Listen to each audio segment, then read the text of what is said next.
Welcome to the Introduction to Kali Linux video. Those of you who are not aware of Kali Linux, it is a Debian-based Linux distribution that is primarily used for penetration testing, security auditing, and digital forensics. It is maintained by Offensive Security Limited. The current version of Kali is 2020.4, which was released on 18th November 2020. Kali Linux has several cool features. To start with, it has more than 600 penetration tools included, and the biggest feature is that Kali Linux is completely free. The version that we'll be working on is 2020.4. So there are several tasks that we'll be completing in this introduction video.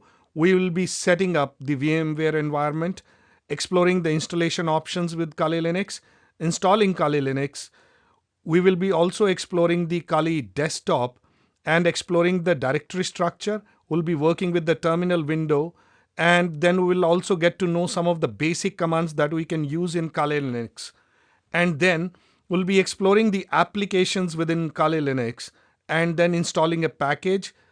And then going ahead, we'll be exploring some information gathering tools, vulnerability analysis tool, web application analysis tools, password attacking tools, exploitation tools, and sniffing tools. So let's just get started. So what we have here is we have the VMware Workstation. Now this is a trial version that I've downloaded and installed.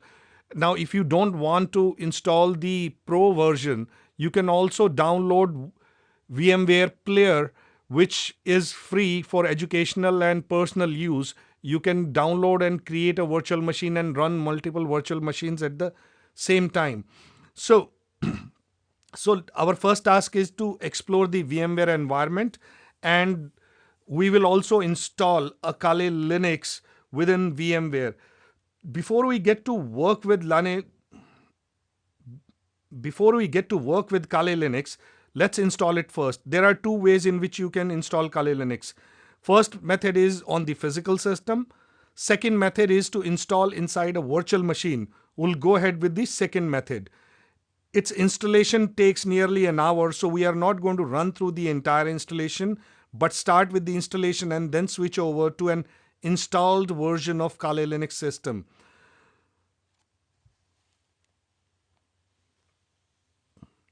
When you talk about Kali Linux, you can either create a new virtual machine, which we will do, and you can also open an existing virtual machine that is not added in the VMware Workstation right now. So to create a new virtual machine, let's click on the Create a New Virtual Machine button. And then this pop-up comes, which is the New Virtual Machine Wizard pop-up. So we select the typical, we'll go ahead with the default selection of typical. And then we will select the installer disk image file. So I have already defined the path for the Kali Linux ISO image. And then we will go ahead and select Linux if it is already not selected. Because it is a Debian-based system, we'll select the latest one from the list, which is Debian 10.x 64-bit version. And then we'll go ahead and give it a name. We'll give it Kali Linux. We'll define it as one word. So note that there is default path that is there in the documents folder, then there is a virtual machines and Kali Linux. So this particular path in the documents folder is defined by the VMware. By default, this is where it will store the images, but you can change this path if you want to. For the time being, we'll just leave the path as is, and then we'll go ahead, and by default, the size of the hard drive is select to 20 GB, which will change to 30 GB for the time being. And we'll keep the option we'll keep the option split virtual disks into multiple files. Now, rather than creating a single large virtual disk, we'll go ahead and keep this option of splitting this into multiple files. And then we are ready to review the configuration. If we want to sort of change the configuration at this point of time, we can do that.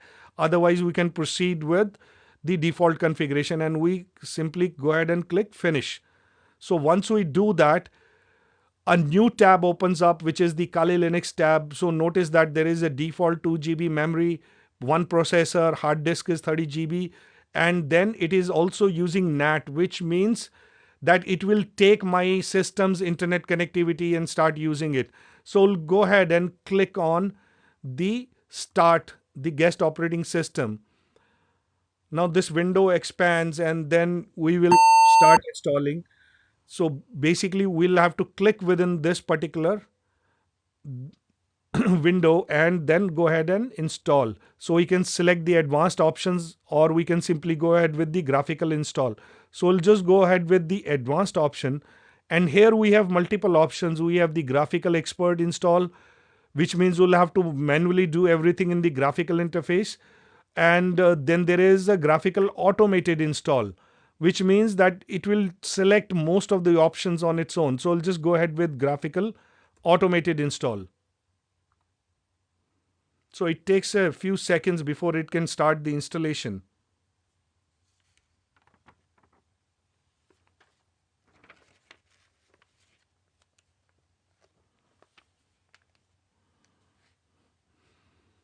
So notice that it has started to detect and mount the installation media, which is the ISO file.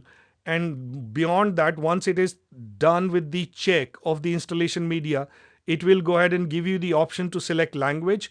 So for this, we will keep the English as the default language and continue. Then you have to select your location. So I'll go ahead and keep the default location as United States. And then we'll also choose the keyboard layout. So by default, because I also use the American English keyboard, so I'm going to just keep that as the default option. And then it will start to load the installer components. So basically what it is doing is from the ISO image, it is extracting the installation components. And then once it is done doing that, then it will start to configure the network. So I'll just wait for this to complete.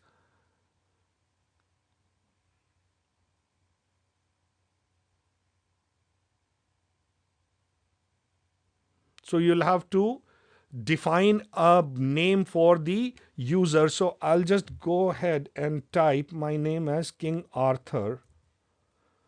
And then I'll click on continue. So this is the full name that I have to define. So here I'll type my name as Arthur.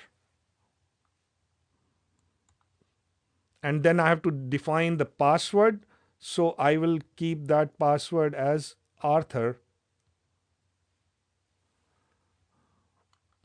So we'll just verify by selecting this option. Okay, this is Arthur only. And then I type the same password here and I check this option, show password in clear, and notice that it is Arthur only. So both the passwords match. So I'll just click on continue.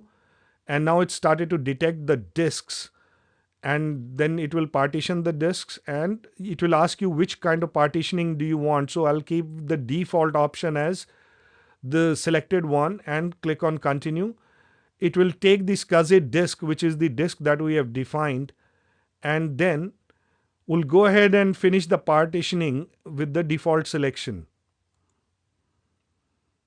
So I'll just go ahead and say yes. This is the default selection that we had done in previous few screens. We are okay with that kind of configuration. So we just select yes and continue. And once we do that, it starts to install the base system. Now, this is the beginning of the installation. So this is to repeat. So this is installing the operating system right now. And once it is done that, then we'll be able to use Kali Linux. But this is only setting up the base system right now. Beyond this, it will start to install the packages and so on. So it will take about an hour's time to complete the installation. So we will not get into the complete installation because it will take about an hour, and we'll just wait so that it pushes a little further, and beyond that we'll go ahead and switch over to a fully fledged version of Kali Linux, which is installed already.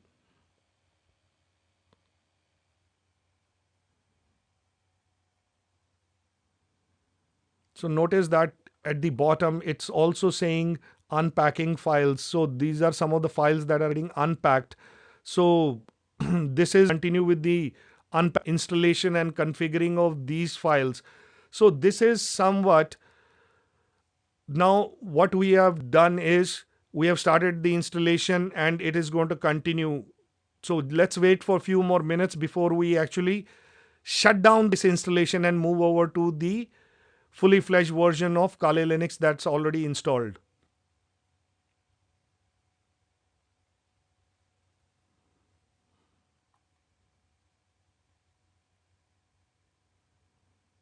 If you are going to install Kali Linux, just keep a note on the messages that are being shown, so you'll know what kind of packages are being in. Right now it is installing from the Linux image 5.9.0, the Kali image, that is it is installing from. So keep an eye on these kind of messages. They're very informative and you would know what kind of packages are actually being installed within this particular installation. So let's wait for a few more minutes and then we should be able to move on to the full version.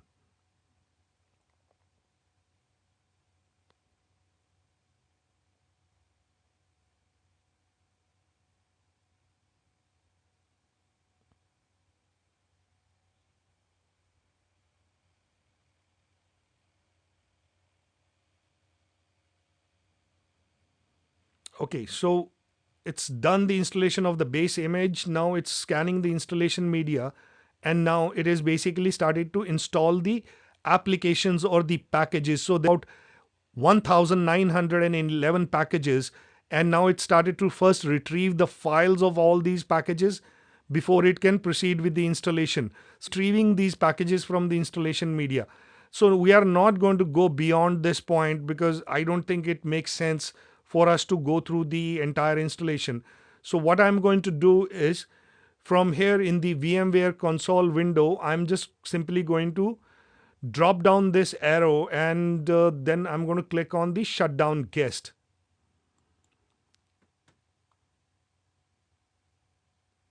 Okay, so the installation has been halted. Now if I start again, resume this particular image, it will start the installation from scratch only. So here I have Kali Linux, this particular virtual image which is already set up. So I'm going to just go ahead and select this one, and then there is another one called Bbox.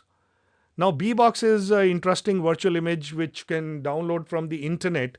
Now this one runs a vulnerable application which you will be using in this particular learning video. So now this one hosts a virtual repeat. Now this one hosts a vulnerable application which is called BWAP. Now this has tons and tons of vulnerabilities which you can exploit. So this is something that you can use to learn. BWAP is an independent application. You can download it from the internet, or you can hunt for something called B-Box virtual image. Now this virtual image has BWAP already installed, so you don't have to do the setup once again. So you can download this. So I'm going to just go ahead and power on this particular virtual machine. So it starts. So I am going to now switch over to the Kali Linux virtual image. Now this particular virtual image I did not prepare. This is freely downloadable from the kali.org website. You can also download the ISO file, or you can simply go ahead and download the pre-configured and pre-installed virtual image. So notice that this is also going to be using NAT, which is going to be using the internet connection from my host system. And same is the case with Bbox. So it is already powering on. So I'm just going to go ahead and select it. Okay.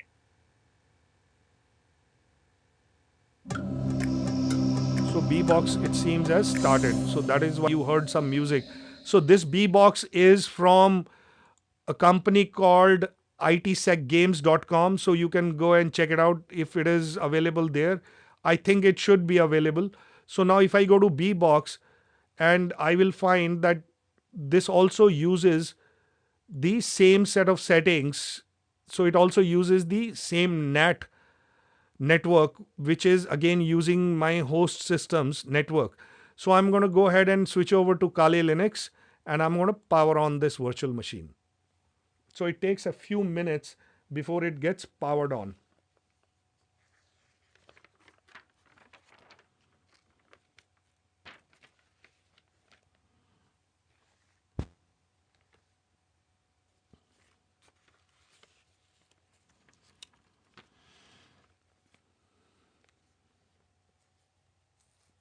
So the powering on will take a few minutes to complete. So for that time being, we can actually go and head over to bbox. So notice that it is specifically designed for BWAP applications. So you can start the BWAP application. There is a small BWAP introduction PPT that is already there. So you can go through this presentation to understand more about this application. And then there is basically applications menu, which you can click and find, what all has been installed in this particular. So you can check what has been installed in this particular application. So I am going to log in into Kali.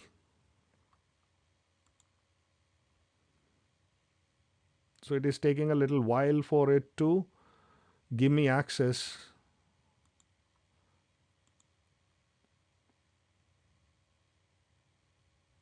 Okay, so here is the interface, Kali, and password is also Kali. So when you download this pre-installed virtual image from kali.org, the default username and password is Kali.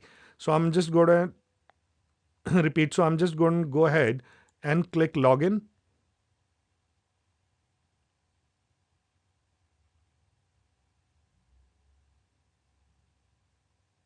Okay, so the interface. Now, before we proceed any further, so we are just going to go ahead and do a quick navigation on the interface and understand what it is. So the first menu on the left, this is this icon. This is called the applications menu. So if you click on this, you will get to see a lot of options that are there.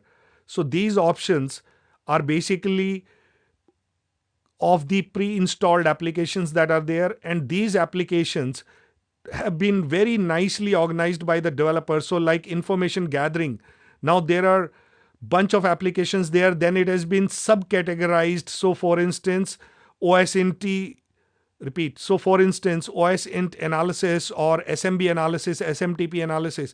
So there are different applications that are part of it. And then the second, so we just close this menu for the time being. And if you, for instance, if you want to search for a particular application rather than navigating here, so you can simply say something like SMTP and it will give you an application which is related to it. Or you can also select something like Kali, anything that has Kali mentioned, it will list down that particular thing, and simply click on this cross button to close this search option. Then the second option is, if there are any open windows, you can simply click on this button to close them out. This is the folder structure for the home folder for Kali user. So if I click on this, I get bunch of subfolders. So these are similar to what Windows has for a particular user in a user profile. So for instance, users profile would also have documents, download, music, pictures, public templates, videos. So all these folders are mostly available in Windows also. So Kali Linux also uses the same format. So let's click on open folder. Now, this particular open folder, it gives us all these videos that we saw in the drop down menu. So we are just going to go ahead and close this particular window. Now this is called terminal emulator. Now when you click on this terminal emulator, it opens a terminal window. So you can simply type a command and get the output. Now, if I want to, like I said, this button will hide all the windows or basically minimize them. So I click on this, the terminal window is now minimized on the top. So this is one way of opening the terminal window. Now, second method is I click, repeat. So second method is I right click and click on the repeat, I right click on the desktop and select the open terminal here, context menu option. So I click on this. Now notice that this particular one went root of the directory, but this particular one went into the desktop. So this is the basic difference between both the terminal windows. If you right click on the desktop, it will take you into the desktop folder. But if you click it here on the icon, which is the terminal emulator icon, it will take you to the root of the directory, which is Kali. So you will be able to, if you simply say ls, you will see all these folders. So in the right click option, you are in the desktop directory. So I'm just going to go ahead and close this particular window. Then comes the Kazam, which is a screen recording application. So you can record videos, you can record screenshots. So this is about the left menu options on the desktop. Then there is on the right hand side, you have the date and time. Then you have the Ethernet connection options. So you can create a VPN connection. You can disconnect the existing network connection. We are not going to do that right now. So we are just going to collapse this back again. And then comes the sound icon. Since there is no sound, therefore, it is not basically being used here. This is the notification, any kind of notification that gets popped up in Kali Linux, you will find it will be displayed here. So you will get a 1 or 2 or number here that you will be able to check once you click on this particular notification icon. Now, my laptop battery is about 92%. So it is taking my host's laptop battery and displaying the percentage. And then comes the lock screen. So if I click on this, it immediately locks out my screen. So I'll have to log in once again into this particular window. So I'm just going to go ahead and oops. All right. So you know how to now quickly lock Kali Linux. And then we have something called logout. So once I click on this, there are a lot of options that I get. So again, this is pretty much similar to what Windows has. So if you click on the log off icon or power off icon, so there are different options that are displayed. So you can log out, you can restart, you can shut down, you can suspend it, hibernate it. And then there is a hybrid sleep mode. You can put the system into sleep, or you can even switch user, which means that without logging off from Kali user, I can switch off to another user, and both these users cannot work in parallel, but I can do back and forth. I don't have to shut down applications, log off from Kali, and then move to the next user. I can keep applications running in the Kali user and still switch over to the other user. So I'm just going to go ahead and cancel this.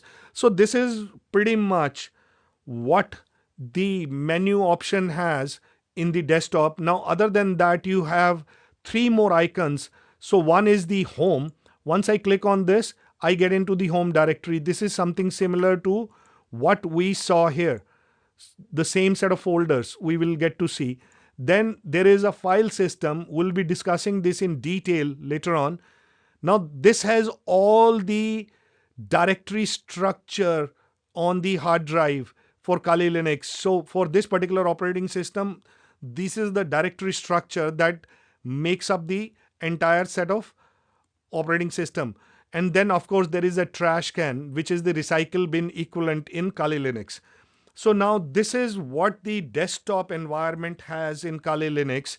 And now we can go ahead and move to exploring the directory structure. So let's click on file system and expand this a little bit. So notice that there are specific set of directories. So there is bin, boot, dev, etc, home, etc. So there are a lot of directories that are there in this directory structure. Now, the thing is, each one of these directories is meant for a specific reason. So in different variants of Linux or different flavors of Linux, you will find that the directory structure mostly remains the same. So you will have the bin directory, you will have the dev and etc and home. Most of the directory structure remains the same, except there might be slight variant in different flavors of Linux, but that's all right. So we are just going to cover up the broad level directories. So the first one, okay, so the first one is the bin, which contains the basic programs. Then comes the boot directory, which is the directory for the Kali Linux kernel and other files that are required for the boot process. Then comes the dev directory, which is a container for the device files. And etc directory is meant for all the configuration files that you will find in a Linux box, or rather in a Linux box. Then comes the home directory. Now this is a directory for the user's personal files. Then comes lib, which is basic libraries. Any libraries that are being used by Kali Linux are kept in lib and lib32 and lib64. So these are some of lib directories that will contain the library. So depending on which variant of library it is, whether it is 32-bit or 62, repeat, or 64, depending on the architecture of that particular library file, whether it's 32-bit or 64-bit, it will be stored in one of the relevant directories. So like I said, some of the variants of Linux will have some directories which will not exist in any other Linux version. So like these lib32, lib64 may not exist in, let's say, Ubuntu or Fedora. So some directories will vary. After lib, we have media directory, which is basically a mount point for removable device. You have CD-ROMs, USB keys, which can be mounted here. And then there is a MNT directory, which is a temporary media point. So which means you mount something, it will appear here, and then once you unmount it, it will disappear from here. Then comes the opt directory, which is extra applications provided by third party. So if you have any third party applications, they will be listed in this particular directory. Then comes the proc directory, which is basically contains all the processes. And then comes the root directory, which is the root user's personal files. Then comes run, which is the volatile runtime data that does not persist. So which means once you have some data in this, once the system boots, that data will disappear. Then comes the sbin directory, which contains the system programs. Then there is the srv directory, which is the data used by the servers hosted on this system. So it could be something like a web server. Then comes the sys directory, which is basically meant for Linux kernel. So there is a proc directory, which I said for processes that are related to the Linux kernel. So proc and the sys directory both contain the Linux kernel processes and files. So they are basically used for exporting data to the user space, and these both the directories are used by the kernel. Then we have the TMP directory, which is temporary files container. And then we have the USR, which is the basically applications directory, and it contains the architecture independent data. And now this is meant to be used by the administrator for installing applications manually, so that the other files are not overwritten in the packaging system.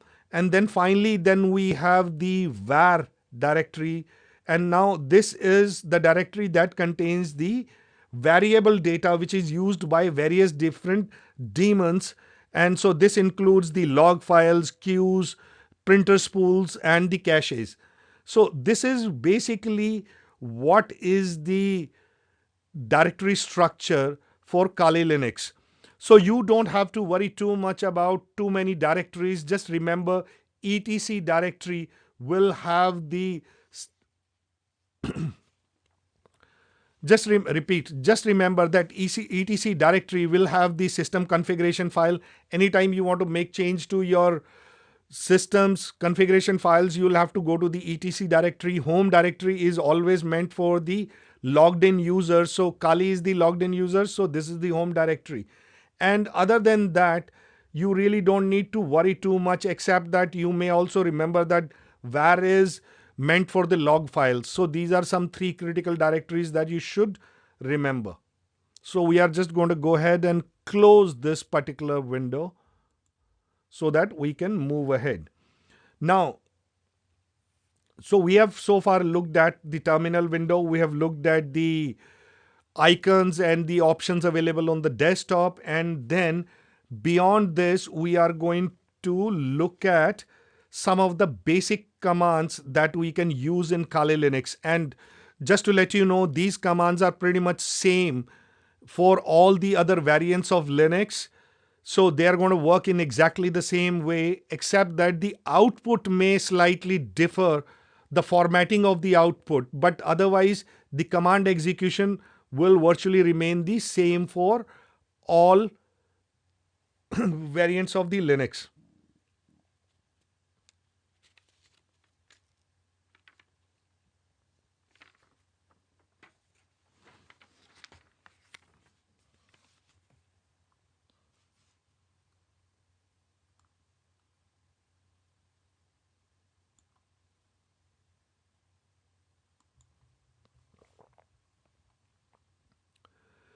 So remember, in the initial stage of the video, I had said we are going to be using Kali Linux 2020.4. So let's just quickly verify that particular version. So for that, we need to open the terminal window.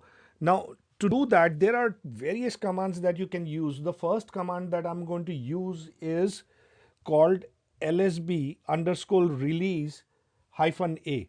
Now, this command prints out the release version. So here it is. So this shows the release version as 2020.4. The second version, the second command that I'm going to use is grep version, which is in all caps /etc/os-release. Now remember, etc file holds the configuration file. So this, remember, etc directory holds the configuration files. Now os release is a configuration file. So the moment I hit enter, it throws the version number as 2020.4. So these are 2 commands that you can use, and there are various other commands which we are not going to focus at this point of time. Now let's print the system name. So to be able to do that, I'm going to just type uname -n. So this prints the system name, which is the virtual machine name. So I can also type another command, which is -a, to detail out the information. So it covers a lot of information. So it displays the kernel information, it displays the Kali Linux version, and it displays the architecture. So these were some of the commands that we can use. Now, you may also want to print the name of the working directory. So to do that, I just simply type print working directory, which is pwd, and it gives me the directory name as /home/Kali. So now, this is pretty much fine. So what happens is sometimes you need to recall what all commands you have typed in the terminal window. So to be able to do that, I simply type a command called history and look at it. So it gives me all these commands I have typed since I have installed or started working on this particular virtual machine. Just note that these were the last few commands that I have typed. So it's captured those. So now simply I can go ahead and select any of these commands and go ahead and start working with them. And now what if you want to type a message on the console? So you can type echo.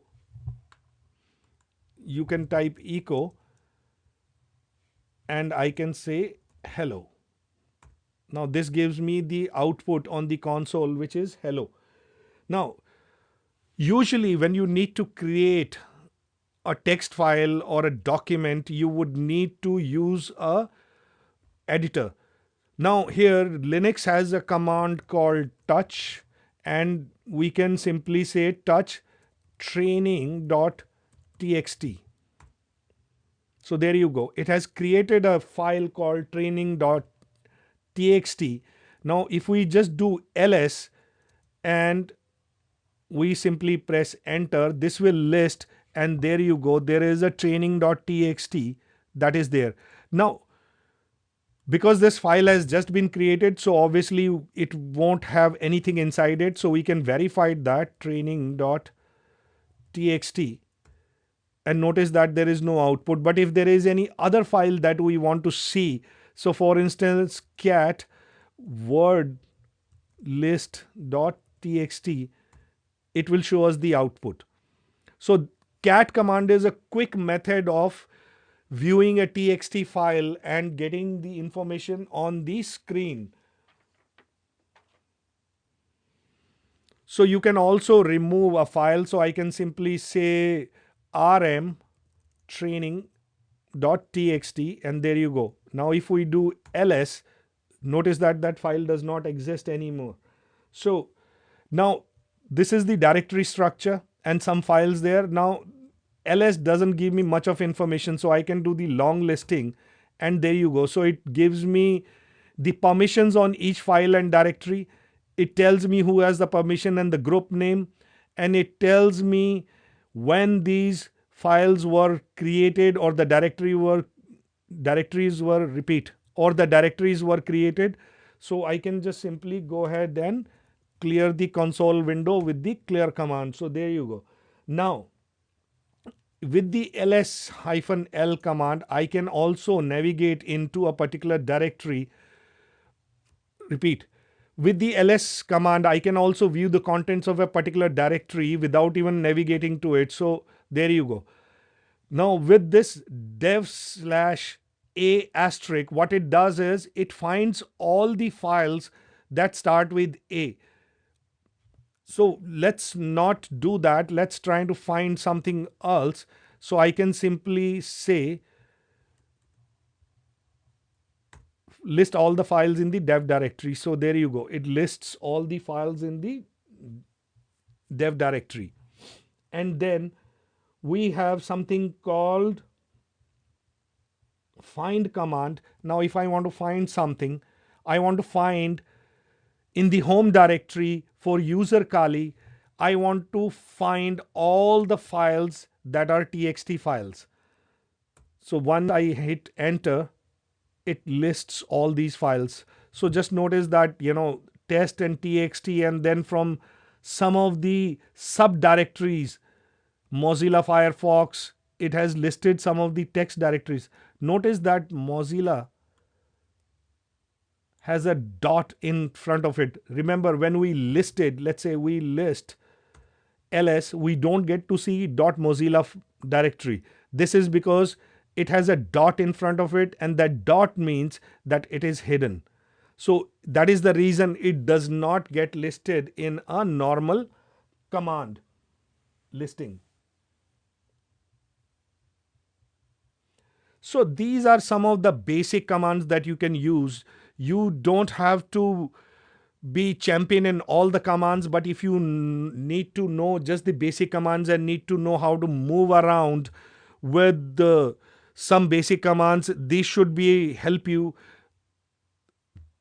So if you need to move around in Linux environment, be it any Linux, these are some of the commands that can actually help you.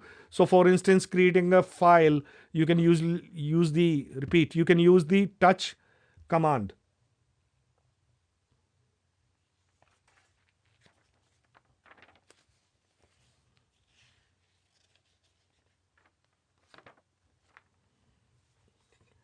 Okay, so this was pretty much for the terminal window and the commands within the terminal window. So I'm just going to go and close it.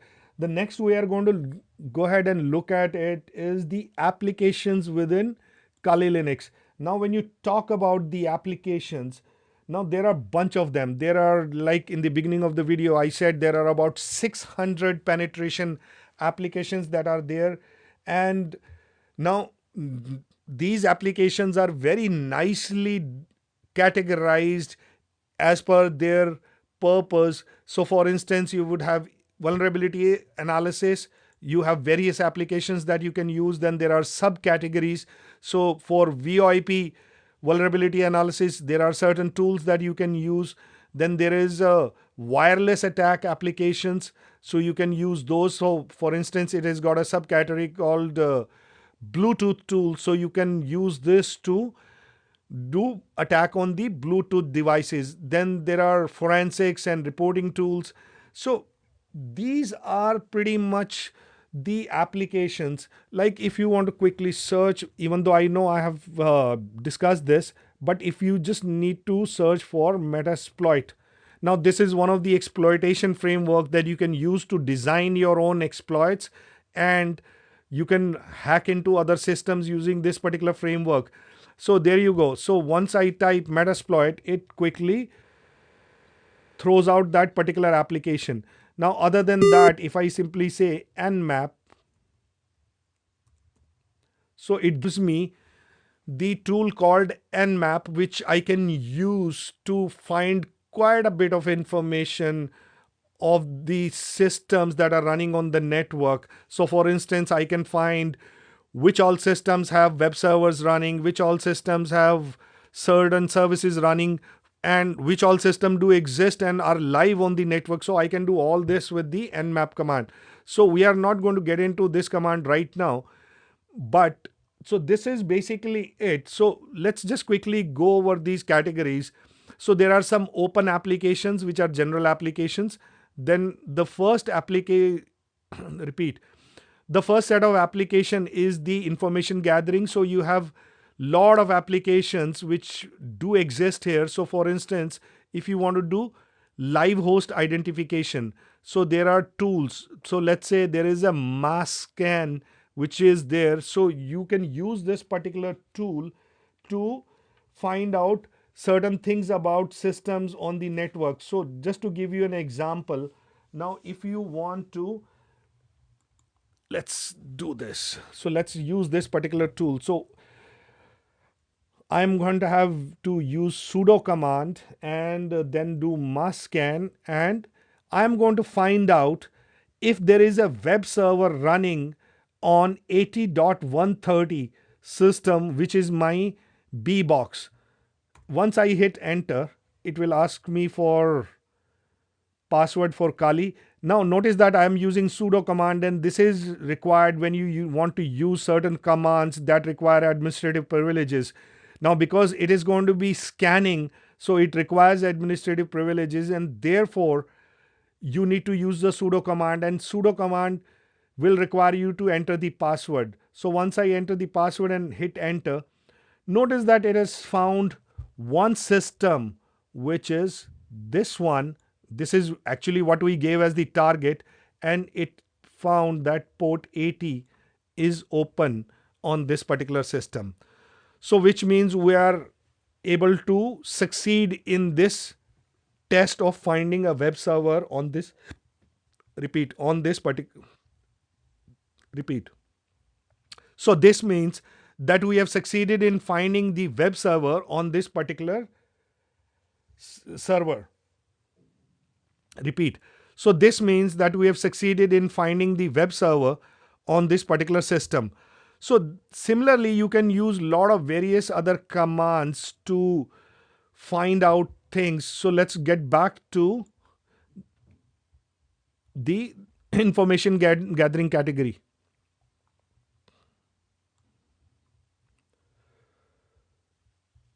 So then there is another category, which is vulnerability analysis. So you can use applications which can find vulnerabilities within the application. So going forward, we will also be looking at Nikto, which is one of the well-known applications for vulnerability scanning. Then comes the web application analysis. You can have various different applications here which can find vulnerabilities, and they can scan through different applications and find issues within those applications. So vulnerability scanners is like here we will be using Wapiti, which is one of the well-known applications, and we'll go ahead and use this later on in the video. Then comes the database assessment. So there is SQL map, which can actually help you brute repeat. Then there is SQL map, which can help you get into a database and kind of take control of it. So it is basically a database analysis tool that you can use. Then there are various applications in the password attacks category. So there are categories defined as offline attacks. You can use this to do offline password attacks. Repeat.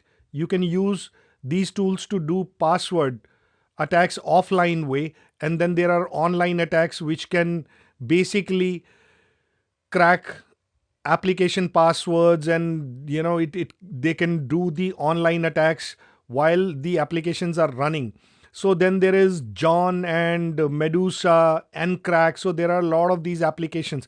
We'll use some of these applications later on in the video. Then there is wireless attacks. So there are a lot of wireless tools that are there. There is reverse engineering. So sometimes, for example, if you have an executable file and you want to reverse engineer to find out what is inside that particular executable, you can do that. So there are some tools that are there. Then there are exploitation tools like Metasploit framework.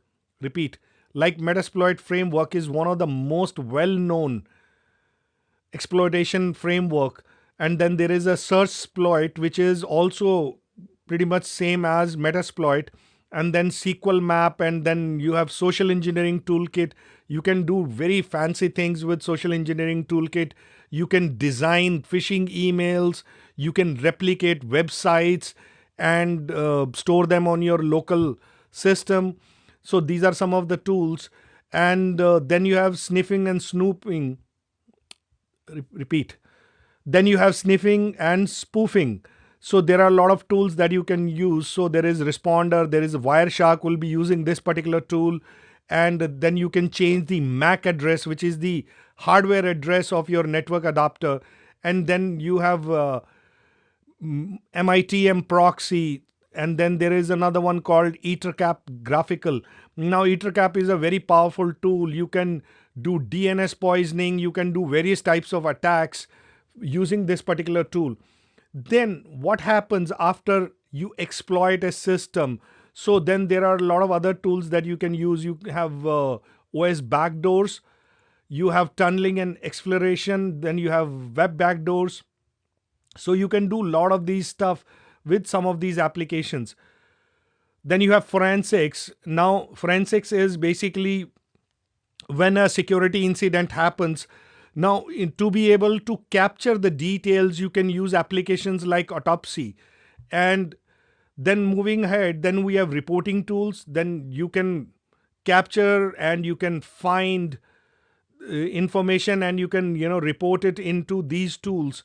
Then there is a social engineering tools. So you have Maltego is one of the most powerful social engineering tools, which can be used to find out a lot of information about various sites.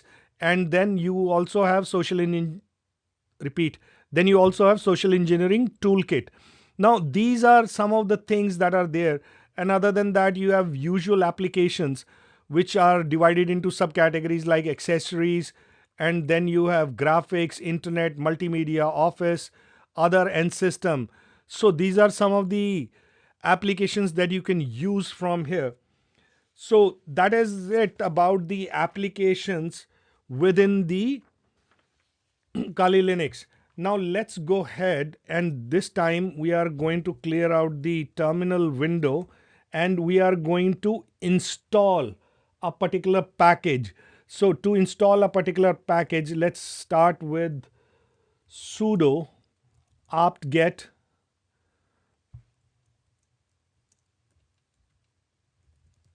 install. Then we go ahead and install a text editor, which is LeafPad. We need to provide the password.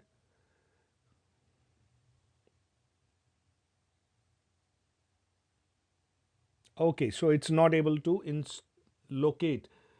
So maybe we can try another application, apt-get install Apache 2. This is already installed, so it won't install. So it says it's already installed and it need not be installed. But we can go ahead and uninstall this Apache 2. So we just go ahead and say this. It will ask for confirmation. Should I go ahead and uninstall? Yes. It goes ahead and does the uninstallation of Apache 2, which is a web server.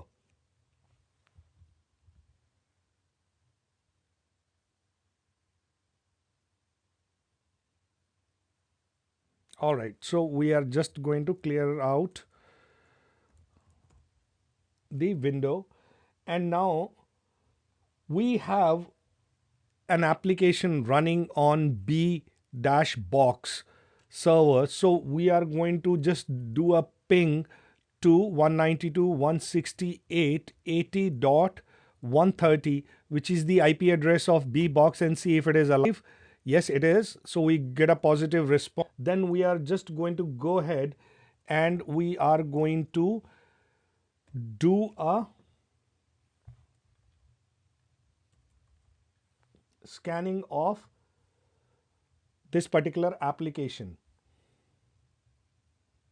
All right, so it does the scanning, and there you go. Lot of vulnerabilities it is able to find in this particular application. Now this is quite surprising, and luckily, because this is a vulnerable application and it is intentionally designed that way, so we need not worry. But if these vulnerabilities did exist in your application, which you are about to put in the production, or it was already in the production, you better be worried, because this is something which, if somebody with bad intentions like a hacker or a threat actor finds out, it will take them less than few minutes to tear down your application and gain control, or probably control the entire database to steal all the information.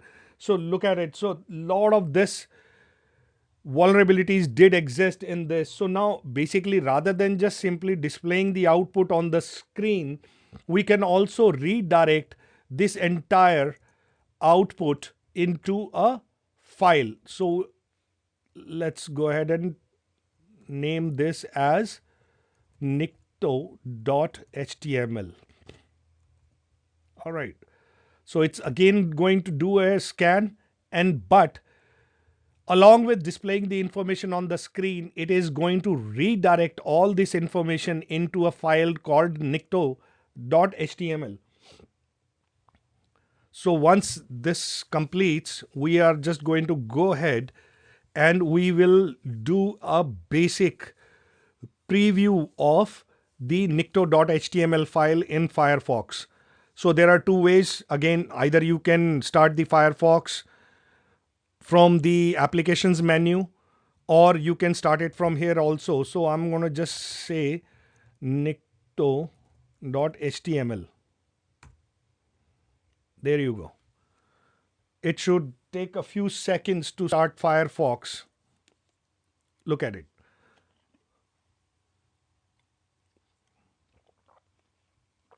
Notice that in the terminal window, it was very difficult to understand what the vulnerabilities were, but here it has been designed in a very professional way.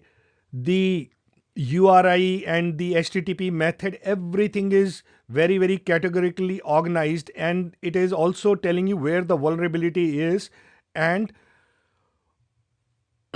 what are the vulnerability database entry ID. So there is a vulnerability database that has a particular vulnerability ID. So let's see if we can browse this.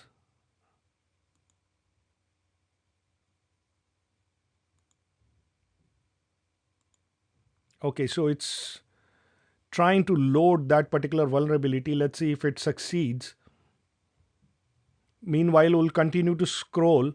So there are lot of other vulnerabilities, like directory indexing that is there. There is a robot.txt which has entry for images, and it is not hidden. Then of course There is something related to passwords. So these are very nicely listed vulnerabilities that have been found in this BWAP application. So let's see. No, it's still not able to load. So we are just going to go ahead and close this. So this is pretty much it for the vulnerability analysis tools, which is Nikto. So I'm going to just go ahead and close out this Firefox window, clear the terminal window. And then now next we are going to look at is web application analysis tools. Let's see if we are able to succeed in connecting with the internet. So I am going to test another vulnerable application which is hosted on vulnweb.com. So the application that I'm going to be using is Wapiti.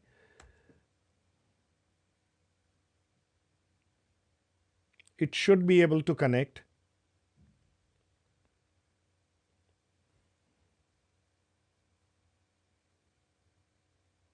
All right, so it's able to connect, and because I had used this particular application earlier, so it says 57 pages were previously attacked and will be skipped. And then it says 56 pages were previously attacked and will be skipped. So it's going to go ahead and test out the remaining pages and then give us the output. So this tool will take a little bit of time. So we'll have to just wait and watch for the output to appear.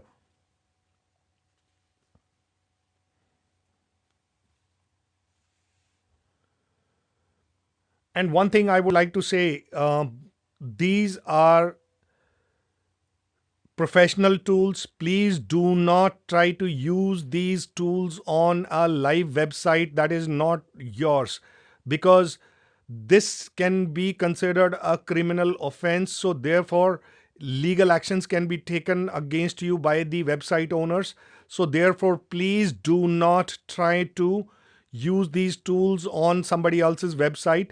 You can use sites like http://testphp.vulnweb.com. This is a vulnerable web. You can try out anything you want. You can go ahead and try any kind of attack on this particular website. Or you can rather, it would be better if you could just download the bbox virtual image, host it in the VMware environment and try to test it out. That would be better because you also save on the internet bandwidth in that case. So we are just going to go ahead and let it run for another 1 minute and see what it says afterwards. I'm going to have to terminate this particular command, and hopefully it should display some bit of output after I terminate the command. All right. So it has already started to do the attack, and again it is going to skip those pages which has already been scanned. So it is simply skipping those pages. All right, so if you notice, this is for SQL injection, this is for cross-site scripting, there is another type of attack, and then there is a URL redirection attack, and then there is another attack that is taking place. So it is trying out different types of attacks on this particular website. And let's see what else it can provide. So we'll just wait for a little more while to get the output from this particular tool.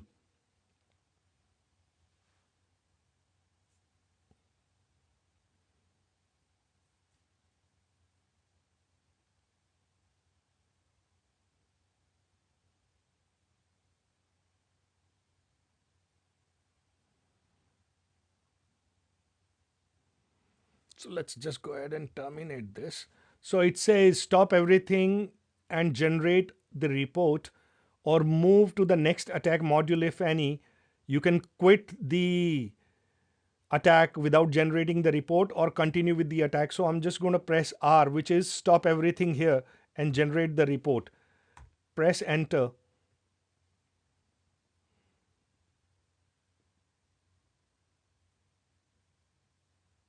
So it is now doing a SQL attack.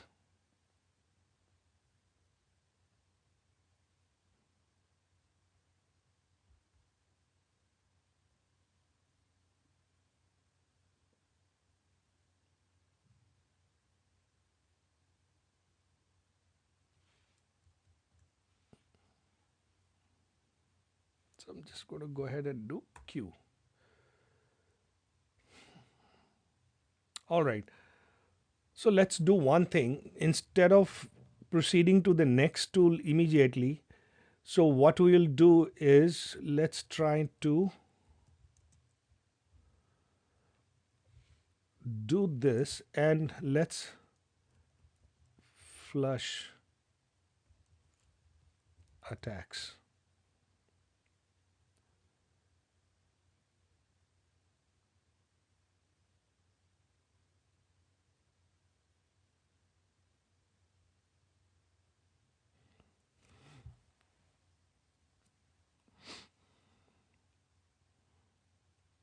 So this tool will take some amount of time. So we may not have that much time to go through the complete attack. So now you have got a pretty much idea how to basically use this tool. It's pretty simple. So you have to just simply say wapiti-u, which is for URL, and provide the URL and then press enter, and that's all. That it will continue to proceed and repeat. So it will repeat. So it will just go ahead and start the attack and take it on from there.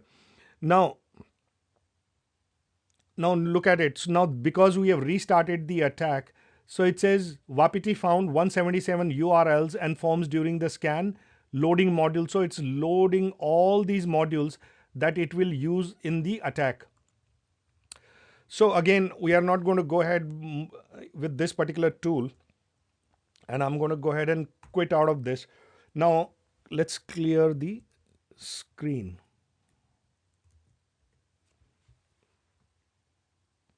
So next thing we are going to look at is the password attacking tools. Now, when you talk about password attacking tools, there are different types of password attacks that you can do. So one is the brute force. So you have a different set of characters that you can use in brute force. So you can have something like A, B, C, D, E, F in lowercase, the complete A to Z characters, and then A to Z characters in uppercase, then numbers and special characters.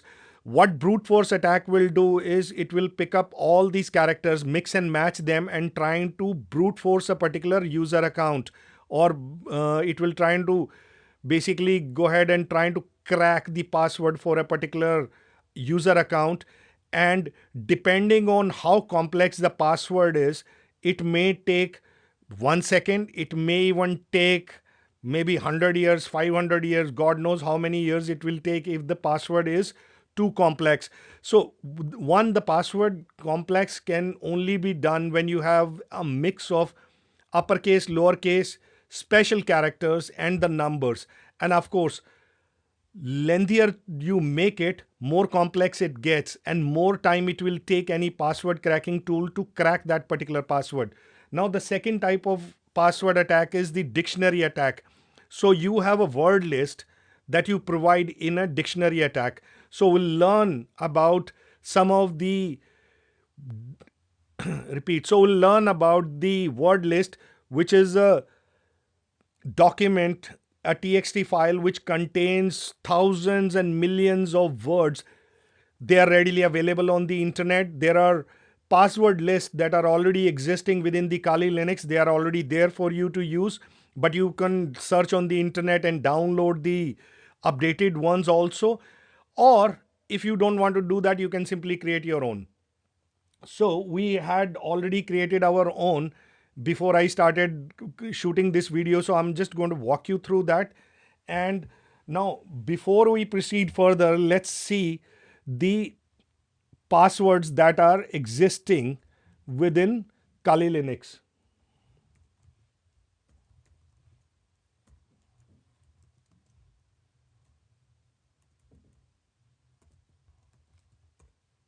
So these are some of the word lists that are already existing in Kali Linux. So for instance, if you want to view a particular word list, you can go ahead and do that. So I'm just going to do cat. Then I'll need to provide the complete path.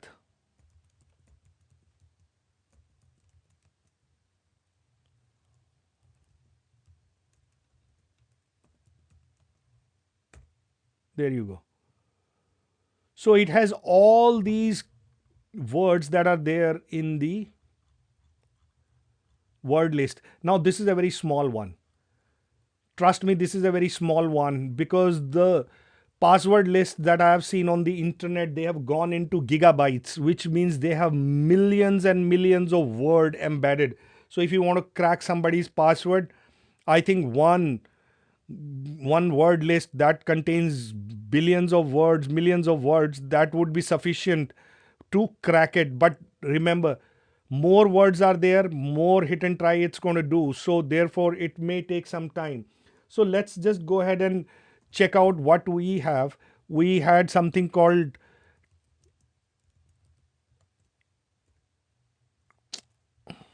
sorry about that, cat test, and then I'm going to do, this is the empty one. So which one was that? So I am going to go ahead and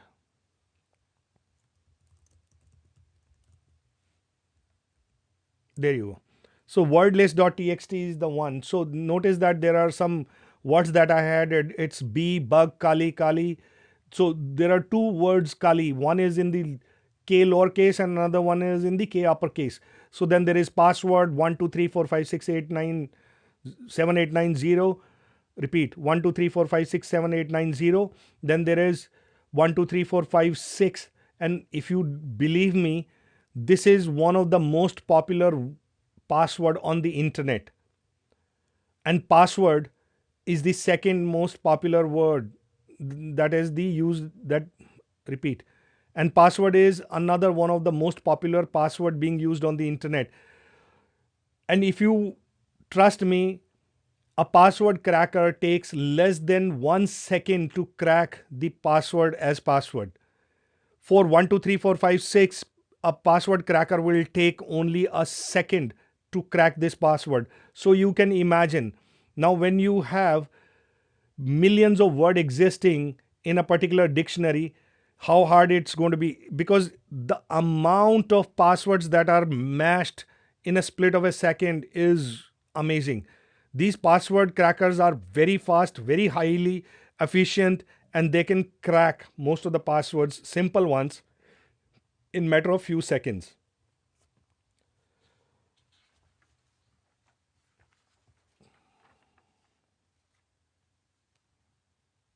Okay.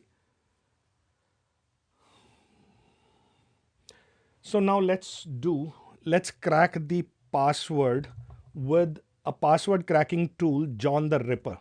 Now, in Linux, there are two files that are maintained. One is the etc/password, which contains the username, encrypted password, user ID number, user group ID number, full name of the user, user's home directory, and the login shell.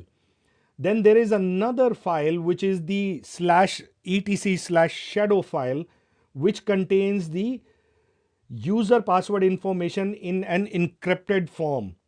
Now, this particular file contains information like password expiry date, password change required or not, and minimum and maximum time between the password changes.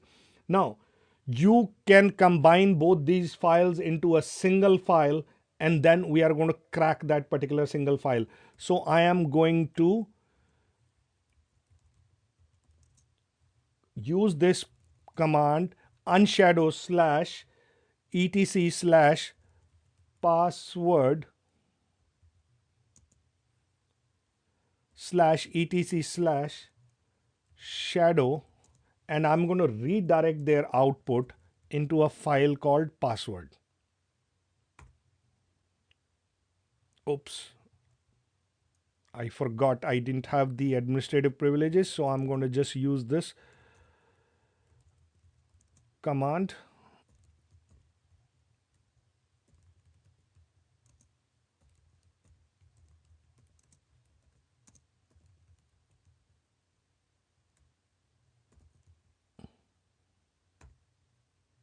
I'm going to have to provide password for Kali. There you go. So let's just do ls. So did it? So it created a file called password. Now we are going to use John the Ripper, which is a password cracking tool, and now we are going to try our luck whether it can crack this particular password or not. So I'm going to simply type John and the file name.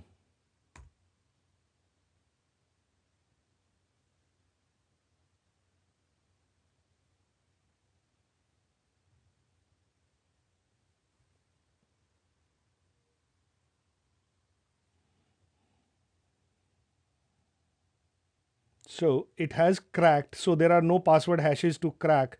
So let's try John password show. There you go. So it shows Kali as the password. So it says one password hash cracked. So this means that it has been able to read the password file and crack the password for us. So that's a good achievement for us to start with. Now let's try something else. Let's try another tool which is called Ncrack. So I'm going to Ncrack user B. I'm going to explain this to you. Wordlist.txt 192.168.80.130 and I need to crack the FTP password. Okay, so before I hit enter on this, let me explain this. This particular user is the user for the BWAP application. Now this particular user name we know, but we don't know the password. So we are going to crack that password using this particular word list that I had created. And this is the URL for that particular application. And this is the FTP port number. So basically I am not hitting the HTTP website or the web application. I am rather hitting the FTP port and I press enter.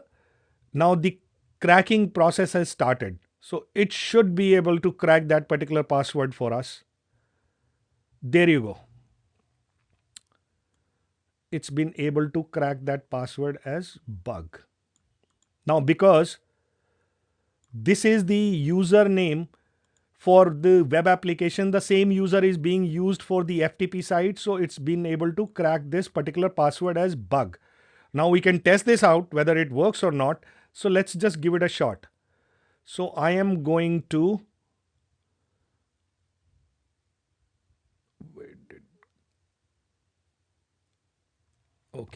I'm going to start the Firefox from here.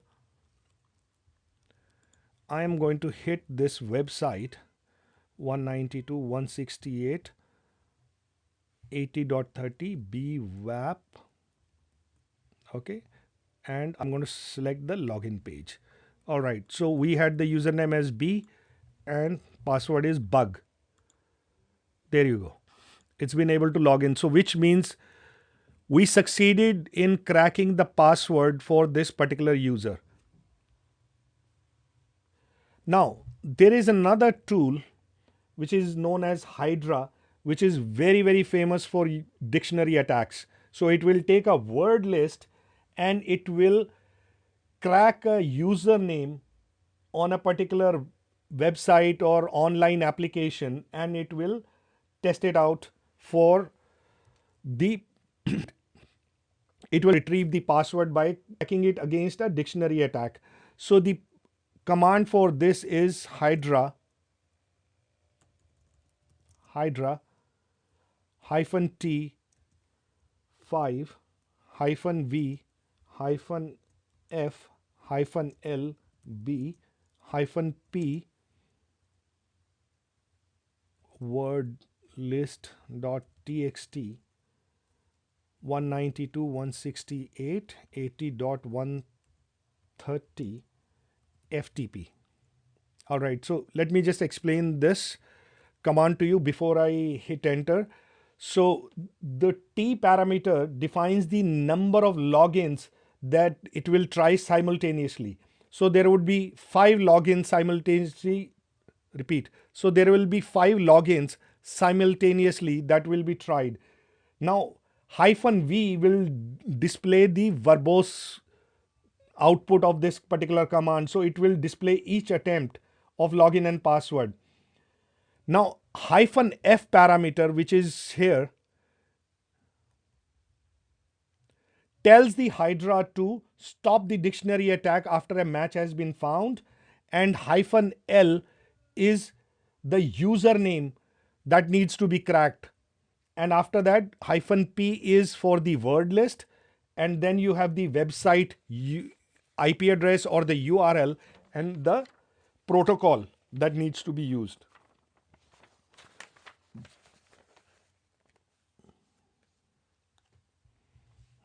So I'm just going to go ahead and press enter.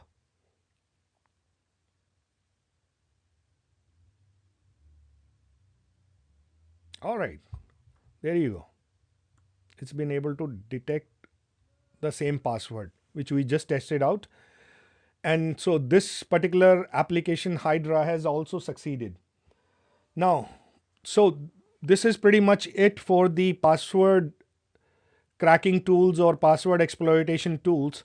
So I'm just going to go ahead and clear out the screen. So next thing we want to do is the exploitation tools. Now exploitation tools, there are many of them. So we looked at a couple of options. So there was a Metasploit framework. There is social engineering toolkit, which is a very famous one. So it is also known as SET, social engineering toolkit, SET.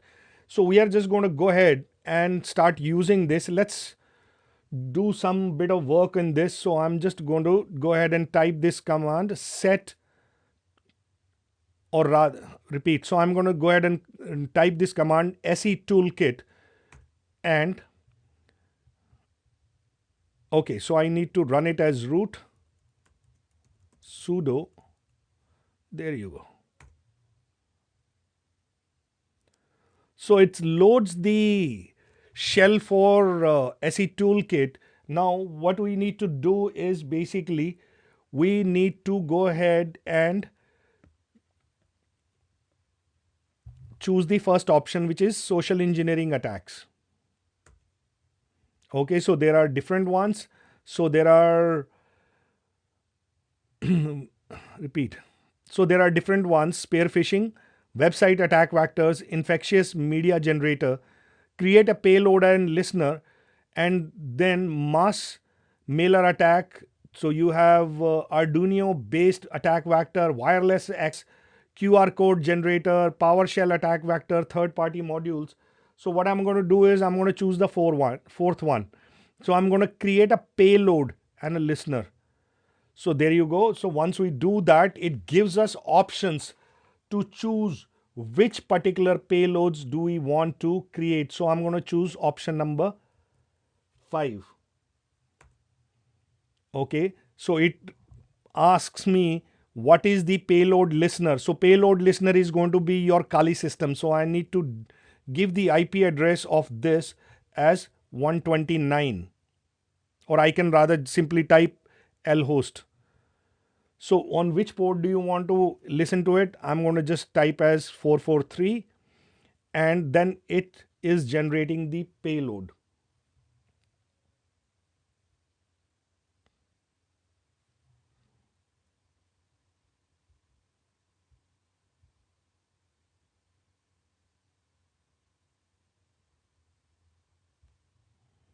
So it takes a few minutes to generate that payload. So we'll just have to wait and figure out. All right, so this has generated a payload in the root/.set directory. The file name is payload. Repeat. The file name is payload.exe. Now, this is not enough. You need to start the listener on this particular system. So because once the payload.exe is sent to the target system and somebody clicks on it, it will connect back to your listener, and then you will be able to cause the damage. So you just gonna have to say yes. All right. So now it is going to launch the MFS console, which is the Metasploit framework.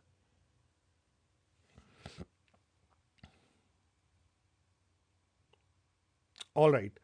So this is pretty much it. So Once it is done, so you can go ahead and type in more commands to start working with it. So for instance, we're just going to go ahead and exit out of it. So this is one way of using SE Toolkit, and I'm going to go ahead and exit out of this and then exit out of this as well.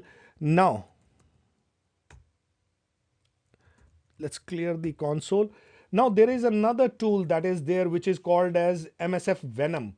Now this is a combination of two different tools which used to be which used to be MSF payload and repeat.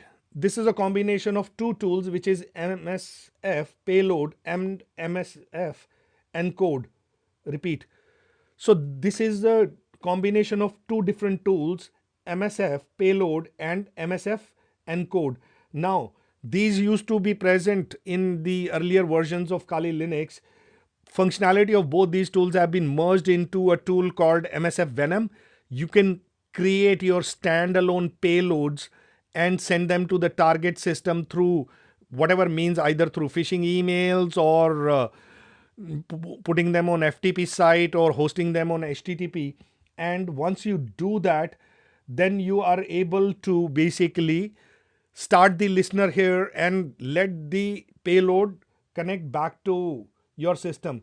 So let's try something. MSF Venom -L payloads. So this should list the existing payloads that are present with MSF Venom on Kali Linux. So there are a bunch of them. So you can use any of these payloads to create your own exploit.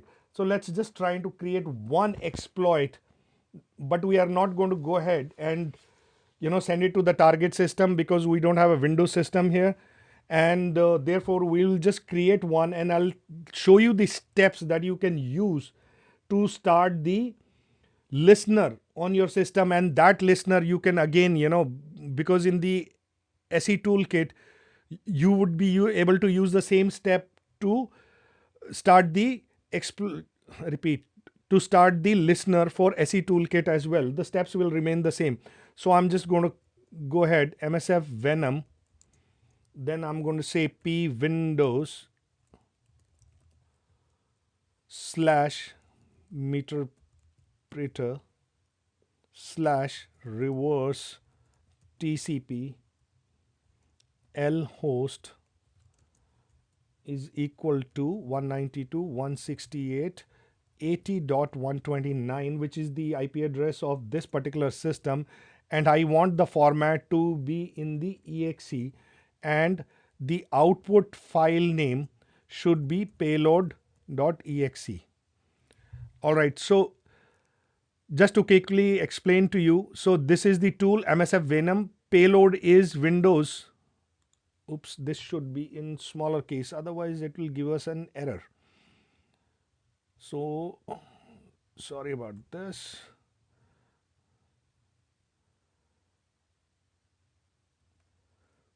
So lhost is the local host, which is your Kali Linux IP address. -F is the format of the file, so it is exe, and then -O is the output file, which is payload.exe. So I just go ahead and press enter. It should take about a minute to create that payload. There you go. So it gives out the details. The name of the file is payload.exe, and it is size of 354 bytes, and final size of exe file is 73,802 bytes. Let's see if this file is listed. So there you go. It's listed. Save the file in our home directory, which is payload.exe. So let's now start the listener.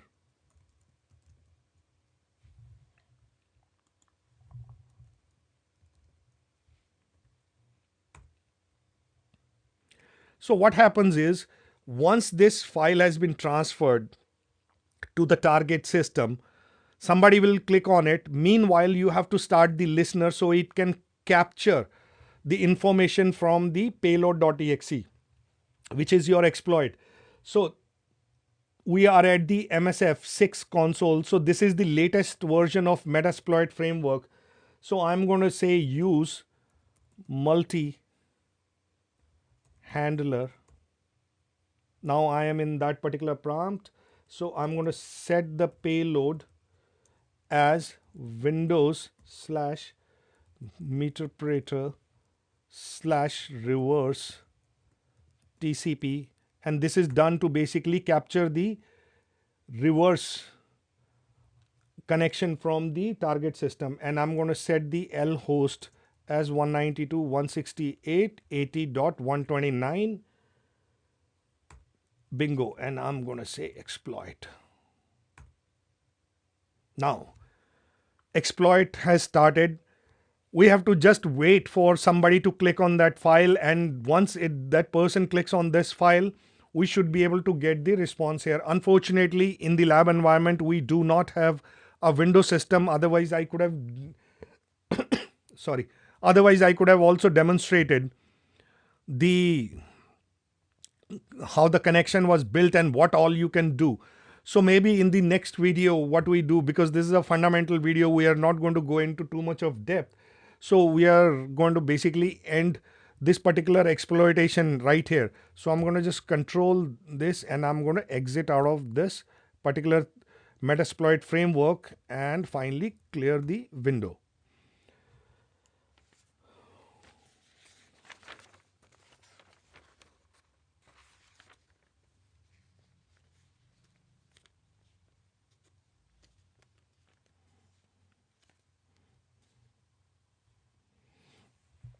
Now, one thing we need to do is we need to start. We are going to go ahead and start Wireshark. So Wireshark is a sniffing tool. So what it does is it sniffs the packets on the network. So I'm going to just authenticate myself and I'm going to provide the password.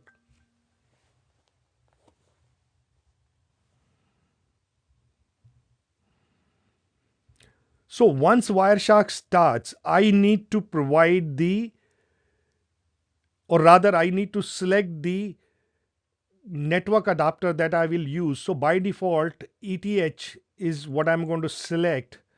So it is not capturing any packet, but notice that the packet capturing has already started. So what I'm going to do is, let's do something a little bit different. So I'm going to start Firefox. And let me just browse google.com. There you go. So I'm going to just close out the Firefox window.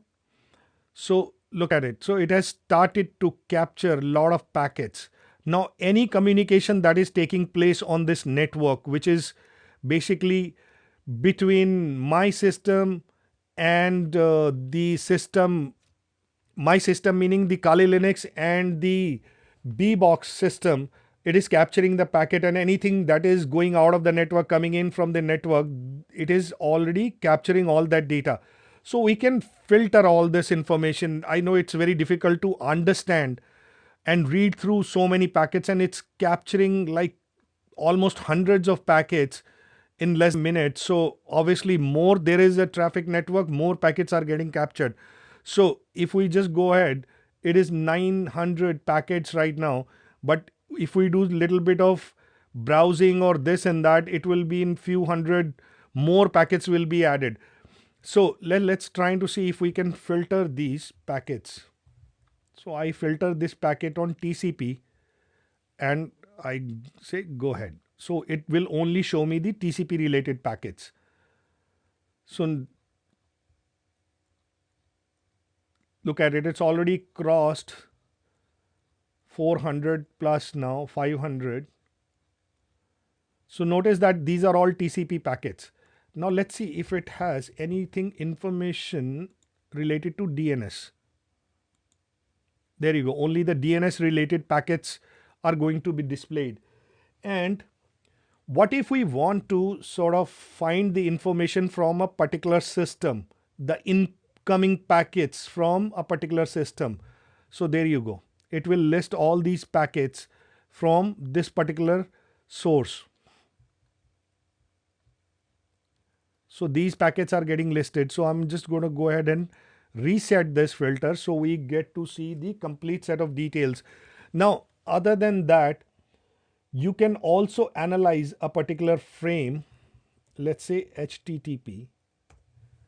And once we do that, we get all the HTTP related packets.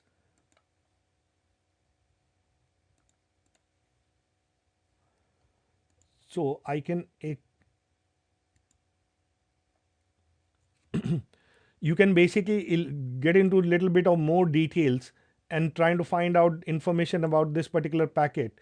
And then let's see if there is anything related to, so there is nothing related to password. So let's try to browse the bbox application. So I'm going to say HTTP login b bug. So I'm just going to go ahead and close out this application. Now there is something that it has captured. So there is okay, so there is a login information that it is captured. There you go. Because this particular application we're using as HTTP, not as HTTPS. So therefore the information is not encrypted. And the password is being sent in clear text, and therefore Wireshark very smartly was able to capture that information and give us the password and the username for this particular application. Now this is kind of scary. So anytime you have any kind of user authentication being performed or any kind of form being submitted, you must use the HTTPS protocol. Otherwise, somebody will be able to sniff that information and capture it, and you will not be able to then prevent any kind of exploitation on that particular application. So therefore, it is a necessity for you to use the HTTPS, which this particular application is not using. So we are still using the simple plain. Notice that it is only using the simple plain HTTP protocol. So therefore, again, if we simply go ahead and do this, it should again be able to capture that particular username password.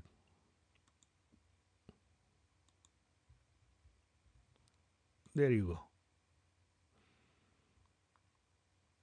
So this is kind of scary because you need to secure your information. You need to ensure that your information is not being exploited outside the network. So therefore you must ensure that you use the correct protocol.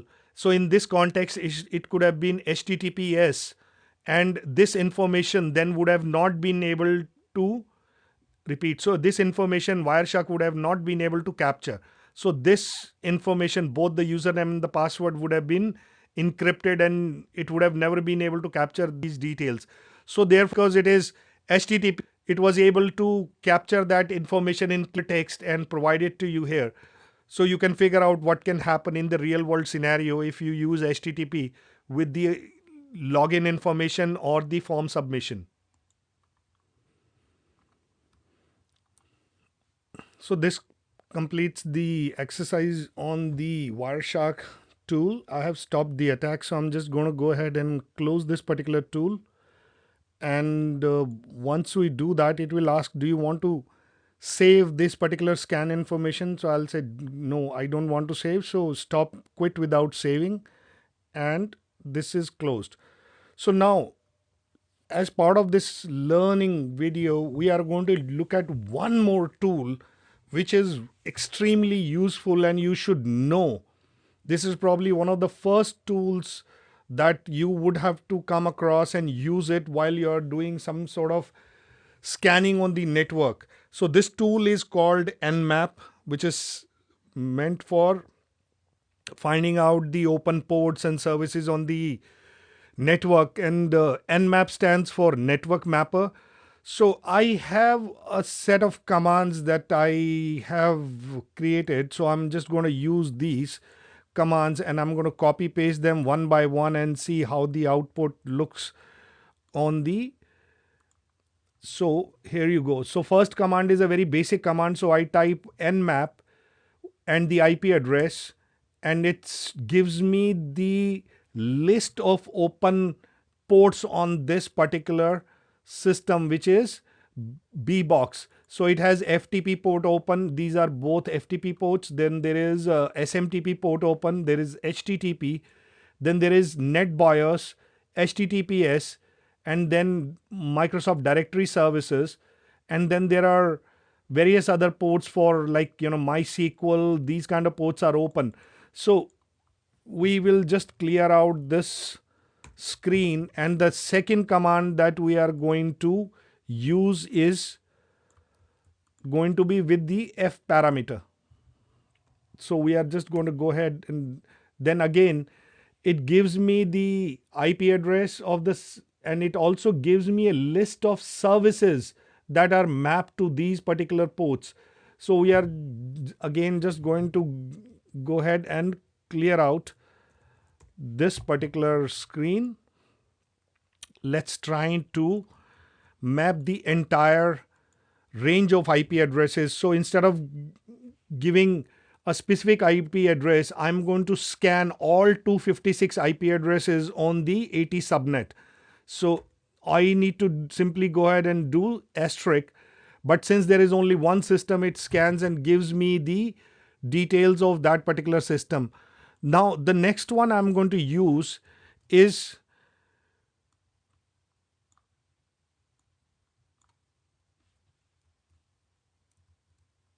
an IP. Repeat. The next one that I'm going to use is the list of IP addresses, which is again denoted by a asterisk, but I want to exclude one particular IP address. So in any case, it just finds one live IP on the network. So it gives me the details of that particular IP address. And then I am going to try to find the, first let me just clear out this screen. I'm going to try to find the operating system version. So for that, I need to copy this particular command, and let's see if it is able to detect the operating system version for this particular virtual machine, which is the bbox. It might take a few seconds to sort of, dig out that information. If it is Windows, normally it is able to detect, but in some cases of Linux, it is not able to find the operating system. So let's see what is the outcome of this particular command.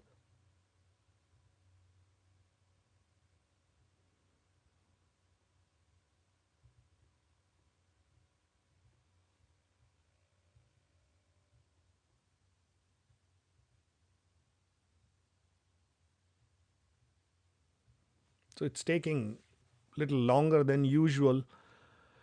Maybe it's having some bit of difficulty in trying to figure out the operating system, and delay usually happens when it is not able to really map the operating system with the list it has. So nmap does contain a list of operating systems and their signatures, so it uses that list against the operating system it detects for the IP addresses that you provide. So it's not able to, it seems, do that. So let's wait for a little while, and here you go. So it is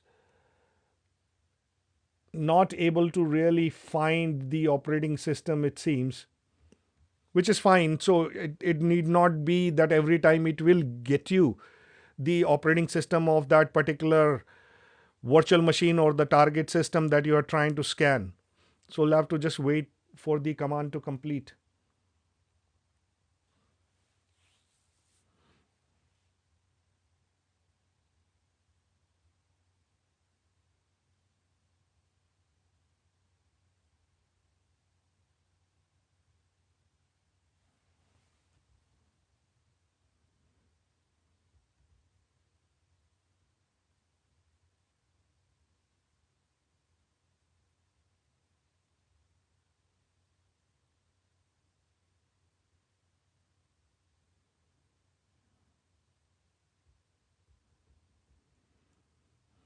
So it doesn't seem like it's been able to do that. So let's try another command,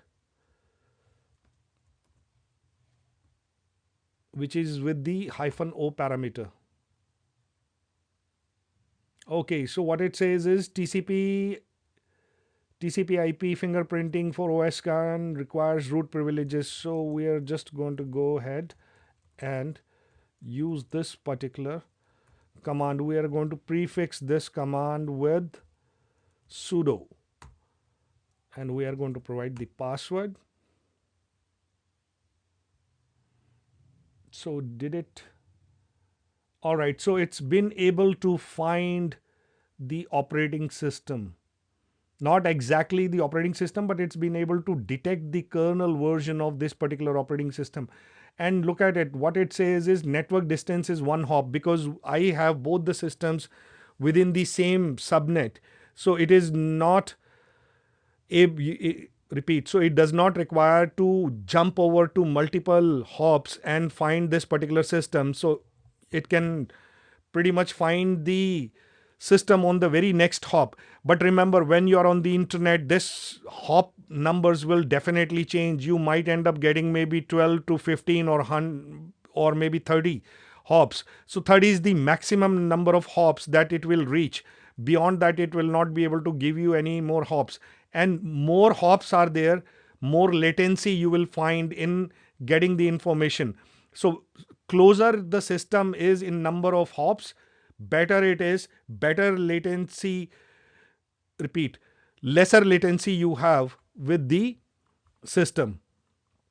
So let's try to find another command. We have done O. So let's try this particular command and see what it does.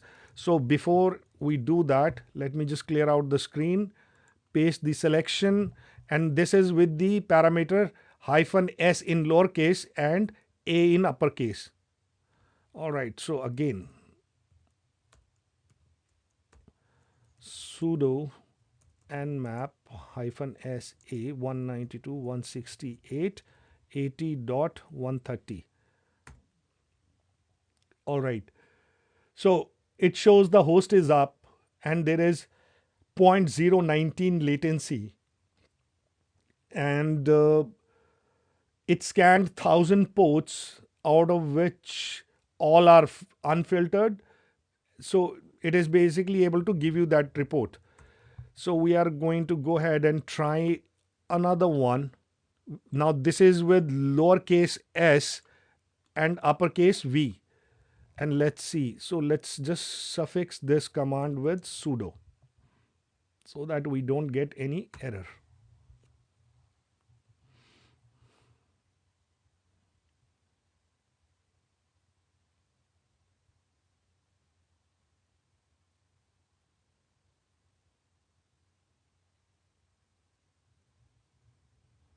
So soon it should be able to provide the output for this particular command. Let's see what it does.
So let's see, it's taking more time than usual.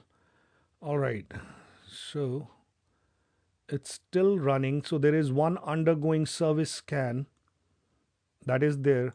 So that means the scan is still functioning.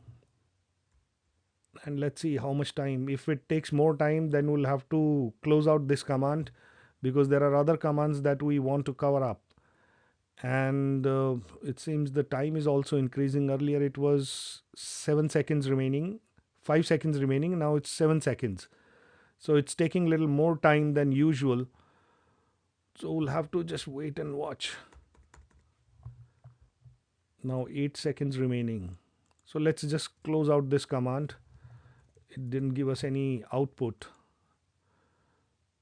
So let's see what else we have. So let's see if port number 21 is running on this particular system. So this is with -p parameter. All right, so port 21 is open. So that gives us a little bit of relief that if we are trying to scan, and if we need to scan more than one port, then we can also do that. So we can simply say -p multiple port numbers. So let's say I can simply also suffix another port here at the end, 21. So let's see what it does. So it should be able to list at least 80 and 80. All right. Oh, I had added an extra space. So I think that is the reason this did not take the port number.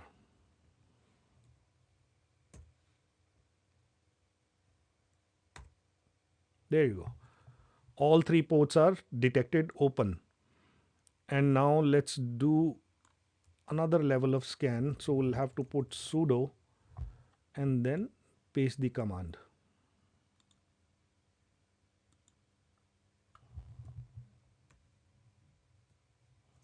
Sudo nmap -ss 192.168.80.130.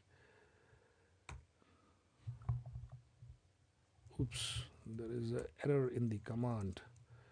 nmap -ss 192.168.80.130.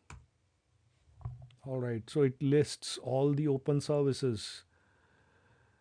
And then let's look at if it is able to bypass the firewall.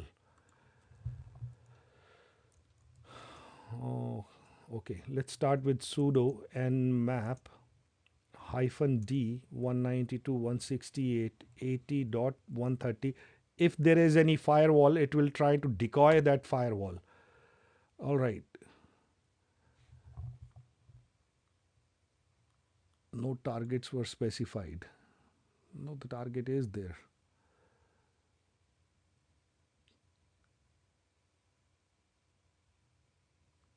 All right.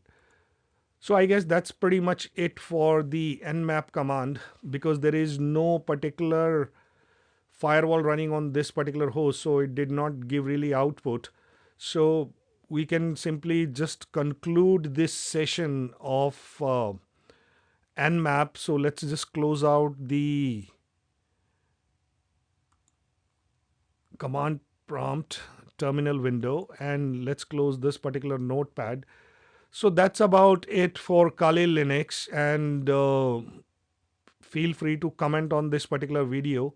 And if there is any specific suggestion on which you want us to cover a particular video, we will be more than happy to know that. Now, before I close out this session, there is one small thing that I wanted to show you. Now, did you know Kali Linux also has